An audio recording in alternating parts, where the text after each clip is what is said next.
हमें लगा वो एक थप्पड़ खा के सुधर जाएगा, मगर नहीं सोचा था कि वो इस हद तक जाएगा।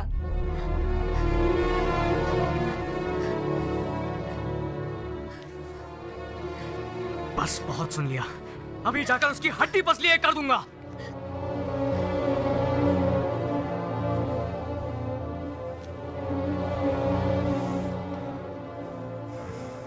क्या बात है सर? हम कुछ नहीं कर पाए क्योंकि हमें इस बारे में कुछ भी पता नहीं था। अब ये पता है कि दिवाकर ने किडनैप किया है, तो आप लोग चुप क्यों हैं? हमें उम्मीद थी कि दीप्ति जीवित होगी, लेकिन अब हमने जब सच्चाई सुनी है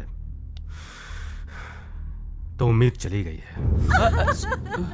बात क्या है सर?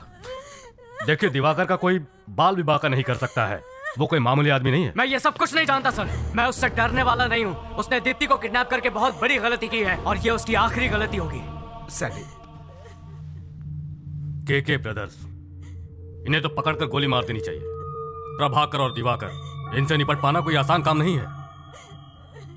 गलत फैमिली बैकग्राउंड में पले बढ़े, गलत संगत में रहे, इंसान से राक्षस बनने में इन लोगों को जरा भी वक्त नहीं लगता। ये है समाज के दो गंदे कीड़े, प्रभाकर, दिवाकर।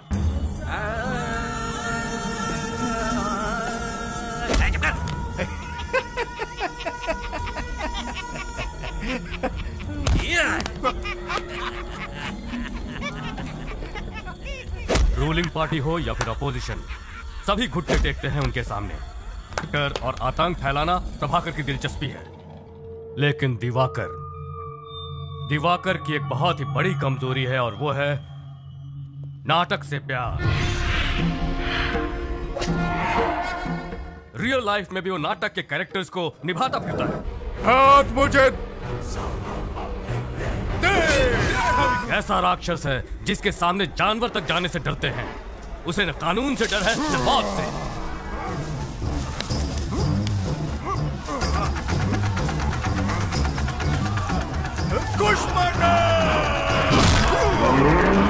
वो हैवानियत का एक जीता जागता नमूना है।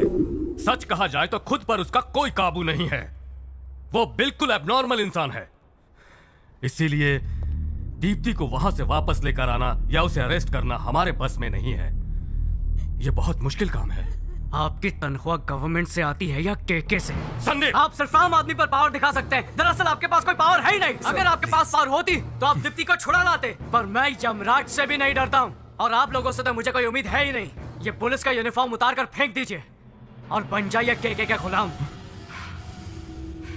मैं अभी जाकर उस कमीने को मार डालूंगा। ठहरो, कहाँ जा रहे हो? पागल मत बनो, होश में आओ। सैंडी रुको, कंट्रोल योर एंगर। अगर तुमने उस अपराधी को मारा तो जिंदगी भर तुम्हें जेल में चक्की पीसनी पड़ेगी। अपना फ्यूचर बर्बाद मत करो। उसे मारकर तुम मुझे बताओ कि तुम आखिर क्या साबित करना चाहते हो? हाँ, हमें हमारी ड्यूटी करने दो। हमें सिर्फ एक मौका दो प्लीज। क्या रे, ये क्या हो रहा है? मैंने तुझे मिनिस्टर बनाया और तू मेरे पीछे पुलिस भेज रहा है? एक मिनट प्रभाकर, इतना भड़को मत यार। जरूर कोई गलती हुई है, भला मैं पुलिस को क्यों भेजूंगा? अरे वाह, बिना तेरी परमिशन के ये एसीपी यहाँ आया है। बेवकूफ समझाया मुझे। देख ले, इस बार इलेक्शन में तुझे कोई भी वोट नहीं देगा। डिपॉजिट भी जब्त हो जाएगा तेरा। पुलिस वाले को फोन दो जरा, मैं बात करता हूँ। हेलो। हे, कौन है तू?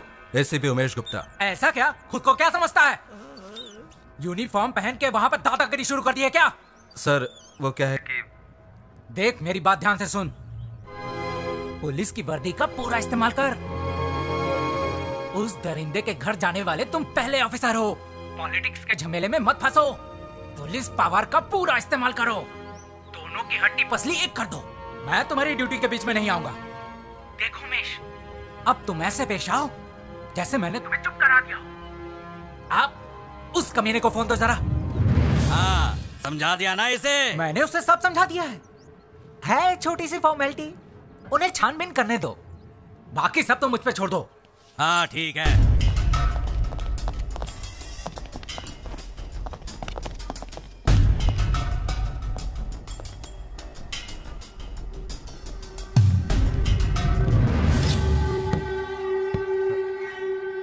इस कमरे पर ताला क्यों है? खोलो इसे। खोल तो दूंगा, मगर भूल से भी अंदर जाने की जुर्रत मत करना इंस्पेक्टर। चल निकल, बहुत हो गया नाटक तेरा। कहा ना जल्दी से ताला खोल। नहीं, तुझे जो करना है कर ले। पहले ये कंफर्म कर लूं कि अंदर कौन है, इसके बाद तुझे दिखाता हूं कि एक पुलिस वाला क्या कर सकता है। तेरे पास ताकत है तो तू क्या कलाकार से इस तरह से पेश आएगा? कान खोलकर सुन ले इंस्पेक्टर, इस कमरे के अंदर मेरी प्रेमिका बंद है और वो सुरक्षित है। जा और जाके रिपोर्ट बना। तुझे ये ताला अभी खोलना पड़ेगा। तो तू मुझसे खुलवाएगा? हाँ। मुझसे खुलवाएगा? मुझसे खुलवाएगा तू? इंस्पेक्टर तेरी तो मुझे गलत आता है।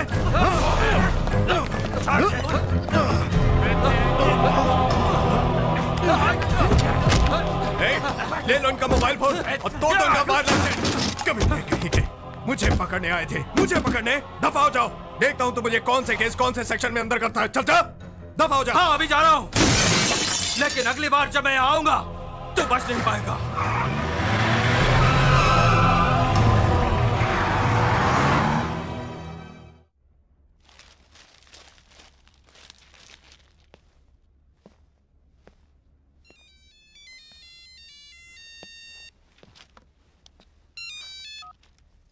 हेलो,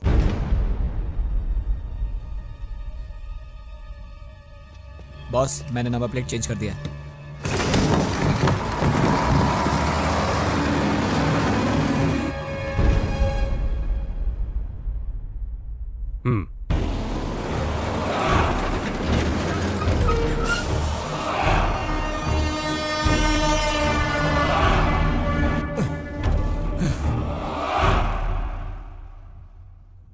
कहां पर?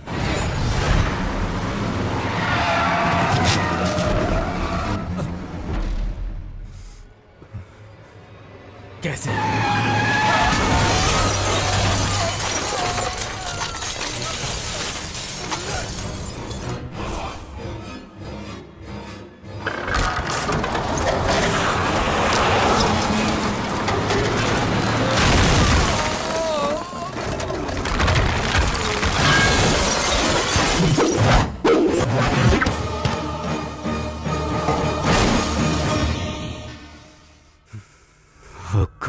क्या बात है सर?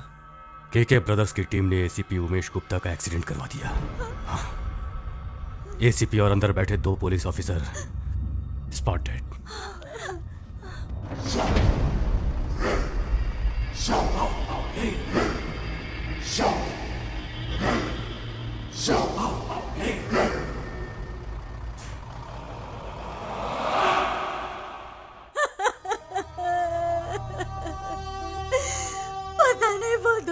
हद तक मेरी दीप्ति को दुख पहुंचाता होगा। अब तक उस दुष्ट राक्षस ने उसकी पवित्रता को लूटकर उसे कहीं का नहीं छोड़ा होगा। हे भगवान।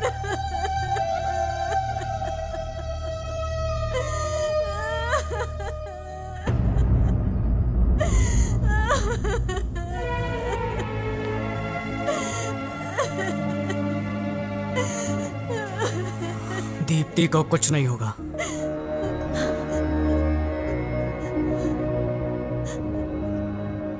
मैं तो बस इतना जानता हूं कि पवित्रता शरीर की नहीं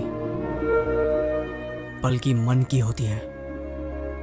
वो जालिम ज्यादा से ज्यादा अपने बल से उसके शरीर को चोट पहुंचा सकता है, लेकिन उसके मन को मैला नहीं कर सकता, जो सिर्फ मेरे लिए है।